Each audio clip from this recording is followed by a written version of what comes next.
एक समय की बात है। एक छोटे से गांव में रामदास नाम का एक किसान रहता था। वह बहुत ही मेहनती और ईमानदार था, लेकिन उसकी खेती-बाड़ी बड़ी मुश्किल से चल रही थी। उसकी एक पत्नी थी, जो उसी की तरह ईमानदार और मेहनती थी।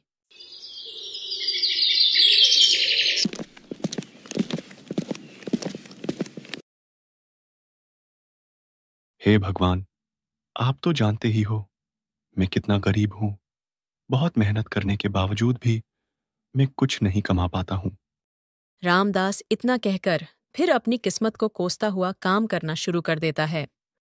फिर शाम होने पर रामदास अपने घर की ओर चल देता है।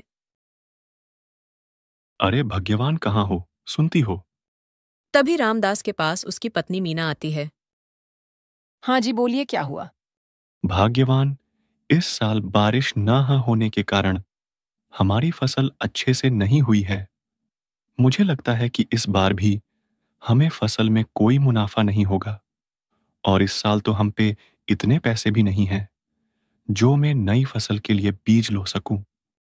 अरे जी, तो आप जमींदार के पास जाइए और उससे पैसे मांगिए। उससे कह देना कि अगली साल जब फसल में मुनाफा होगा तो हम उसके पैसे लौटा देंगे।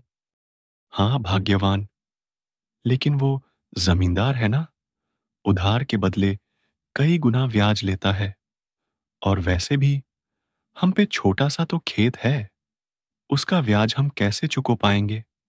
अरे आप एक बार कहकर तो देखिए उससे। नहीं दे तो वापस घर आ जाना। ठीक है भाग्यवान, तुम कहती हो, एक बार कह के देख ही लेता हूं। फिर रामदास जमींदार के घर की ओर चल देता है और जमींदार के घर पहुंचकर प्रणाम जमींदार साहब। अरे रामदास, तुम बताओ आज कैसे आना हुआ? कोई काम था क्या मुझसे? हाँ जमींदार साहब, काम तो था। हाँ तो बताओ क्या काम है? जमींदार साहब, वो बात ऐसी है कि इस साल बारिश नहीं होने के कारण फसल में कुछ भी मुनाफा नहीं हुआ है, तो मुझे आपसे कुछ पैसे उधार चाहिए। देखो रामदास, मैं तुम्हें पैसे तो दे दूंगा, लेकिन तुम्हें पता है ना, मैं उधार के बदले 2 गुना ब्याज लेता हूं। जमींदार साहब, मैं एक गरीब किसान हूं। मैं आपको 2 गुना ब्याज कैसे दे सकता हूं?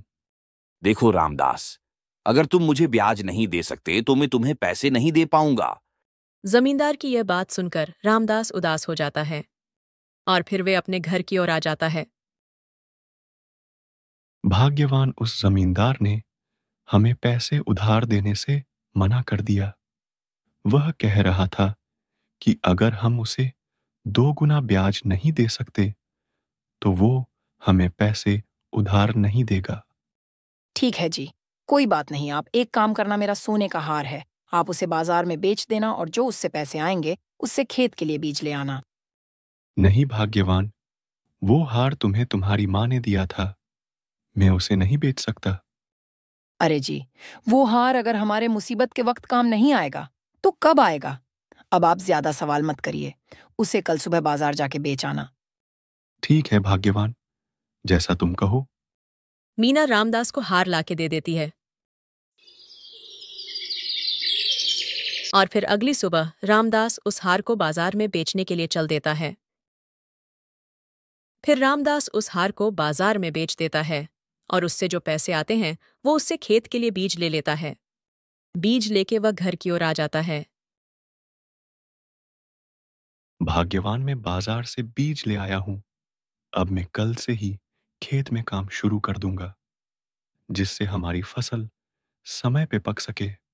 बस भाग्यवान, इस साल सही से बारिश हो जाए। हाँ जी, कल आप खेतों में काम शुरू कर देना।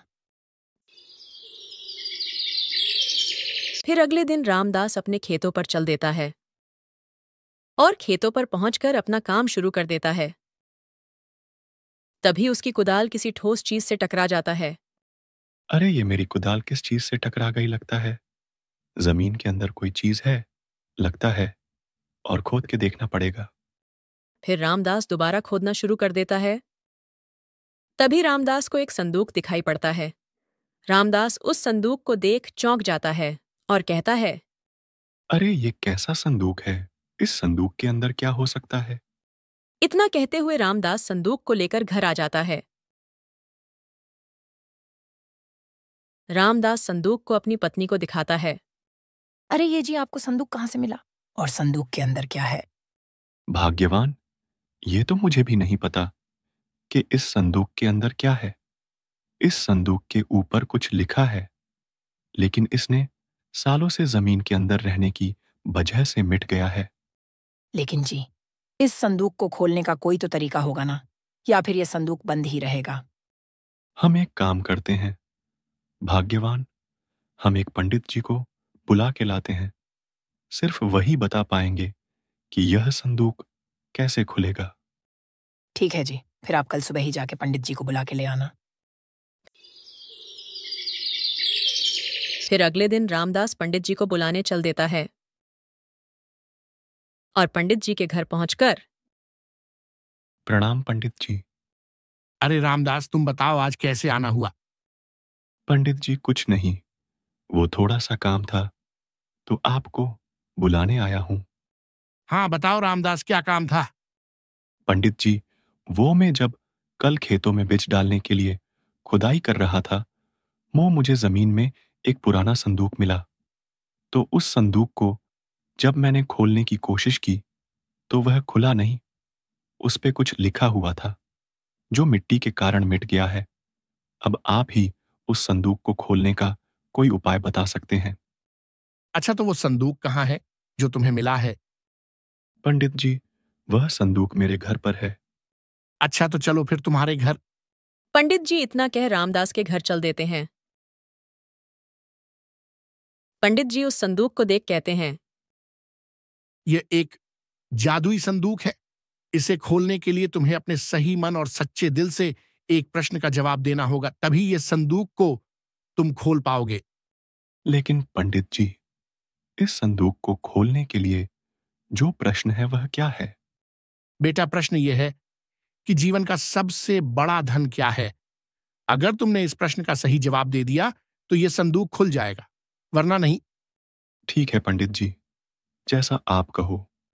तभी रामदास की पत्नी मीना कहती हैं, जीवन का सबसे बड़ा धन सोना और चांदी है, और यही जीवन को आगे बढ़ता है। नहीं मीना, तुम गलत हो। जीवन का सबसे बड़ा धन फसल और पैसा है। इसके बिना का धरती पर जीवन संभव नहीं है। नहीं, तुम दोनों का जवाब गलत है। इस सवाल का जवाब नहीं है। पंडित जी, फिर आप ही इस सवाल का जवाब बता दीजिए ताकि ये संदूक खुल सके। नहीं बेटा, मैं इस सवाल का जवाब नहीं बता सकता। जिसको यह संदूक मिला है सिर्फ वही इसका जवाब दे सकता है। अगर कोई दूसरा इसका जवाब देगा तो यह हमेशा के लिए बंद हो जाएगा और फिर कभी नहीं खुलेगा। ठीक है पंडित जी, जैसा आप कहो। अच्छा, तो बेटा मैं चलता हूं। इतना कहकर पंडित जी वहां से चले जाते हैं और फिर रामदास और उसकी पत्नी संदूक के सवाल का जवाब सोचने लग जाते हैं। ऐसे ही सोचते सोचते सुबह से शाम हो जाती है और फिर अगले दिन सुबह रामदास खेतों की ओर चल देता है और खेतों पर पहुंचकर अपना काम शुरू कर देता है। रामदास काम करते करते उस प्रश्न का जवाब सोच रहा होता है। तभी रामदास के खेत में एक व्यक्ति आता है। और रामदास, कैसे हो? मैं ठीक हूं भाई, तुम बताओ तुम कैसे हो? मैं भी ठीक हूं। और बताओ, काम कैसा चल रहा है? बस भाई, काम ठीक ही चल रहा है। तुम बताओ भाई, तुम्हारा काम कैसा चल रहा है? मेरा भी ठीक ही चल रहा है।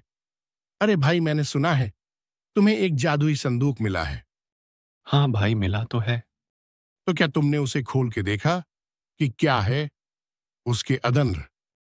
नहीं भाई, अभी तक वह संदूक नहीं खुला है, क्योंकि उस संदूक को खोलने के लिए एक प्रश्न का जवाब देना होगा।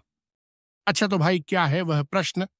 भाई, प्रश्न यह है कि दुनिया का सबसे बड़ा धन क्या है? यह तो बड़ा ही मुश्किल प्रश्न है। तो क्या तुम्हें इसका जवाब मिला? नहीं भाई, अभी तक मुझे इसका जवाब नहीं मिला। मैं बस वही ढूंढ रहा हूं।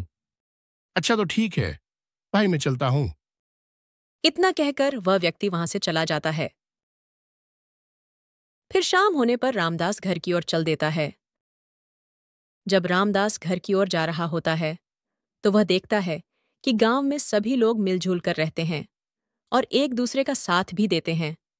तभी वह सोचता है, गांव में सभी लोग मिलजुल कर रह रहे हैं और एक दूसरे की मदद भी कर रहे हैं।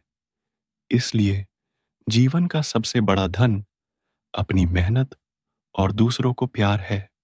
ये सोचते हुए रामदास घर आ जाता है।